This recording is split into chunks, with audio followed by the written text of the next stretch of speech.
This podcast is brought to you by Clarizen. They're the leader in enterprise project and portfolio management. Visit clarizen.com to learn more. So welcome to the DPM videocast, where Kelly and I give our 5 cents on all the things that are going on in the DPM world.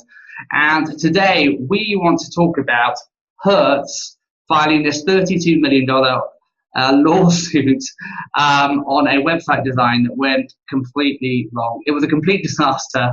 But do you know what? It actually doesn't sound too dissimilar to many of the projects that I've either heard about or worked on. So, Kelly, this has been kind of conversation exploded in the TPM Slack as everyone was saying, how on earth did this happen? Why did this happen? But have you ever been in a situation like this?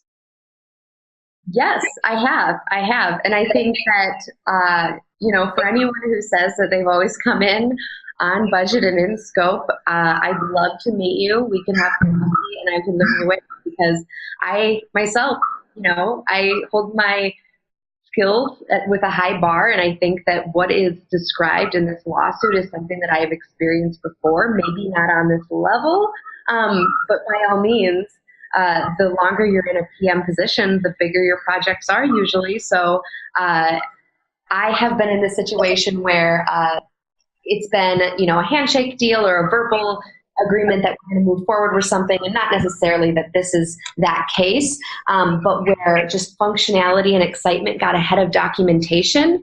And then with that, there's a retroactive scramble to put that documentation together. And then at some point, you're just like, you know what, we're just going to get this done. I'd rather put our time toward building, maybe designing, instead of all the legwork and the technicalities of it. And then later on, when you get to testing and things may not align, where you have that delta between client expectation and then reality, you don't have documentation to fall back on. So I think that's why I've become such a strong, cheerleader for documentation, because I found myself in that position where I don't have a leg to stand on because the documentation and the paper trail doesn't exist.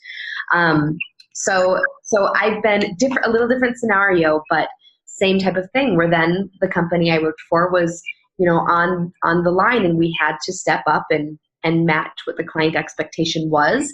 And in that case, we closed that gap of documentation and make sure we covered our behinds that time around. Yeah, and I think it's interesting. I mean, in this case, what's happened is Hertz hired Accenture. They're a management consultancy. And now, obviously, Accenture do some web development stuff. This isn't totally out their wheelhouse, but somehow, this was back in 2016, and somehow they came to some agreement somewhere in the requirements documentation. Someone agreed at some point that they weren't going to do a responsive design, which is kind of curious in 2016. And I do wonder whether or not I'd love to talk to the project manager who ran this, but they were like, hey, do you know what? I know a way that we can make this project cheaper. Let's not make it responsive. But anyway, they've been working on this project for a couple of years, and the site never launched. $32 million later, the site somehow didn't launch. Now, I've worked on some big projects, but I've never worked on a $32 million project that didn't actually go live. So I'm curious if there's anyone out there who has worked on a huge project and they've spent, even maybe over $10 million and it hasn't gone live. I'd be curious as to know whether or not they're still working as a project manager. But the reality is, this is true. This happens every day. When we don't define the requirements up front at the beginning of the project, things quickly unravel.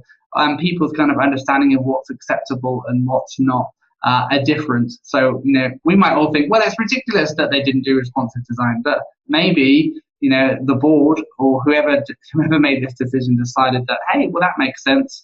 So there's lots of lessons to be learned in this kind of thing. We're talking about requirements, but is there anything else that after reading this case, Kelly, you were like, hey, I should really make sure I do X for my next project? Right. Well, I think that it's invaluable to walk the client through.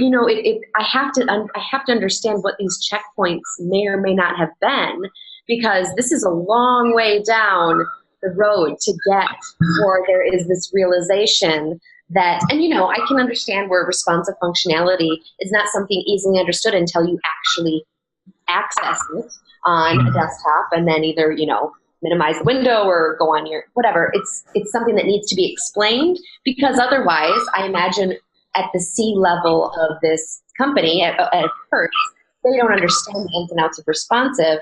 So when they see the different designs in mobile, tablet, desktop, whatever, that they're assuming these are different. Now, I agree that, there's so much here that I want to know. What happened during them, and who are the technical people on Hertz end that maybe weren't involved that should have been. Yeah. I also will be very interested to follow this story, because I want to know the continued project management that's inevitably going to happen, because multiple people are going to be put to the fire, so to speak, to come up with what has happened, what could have gone differently.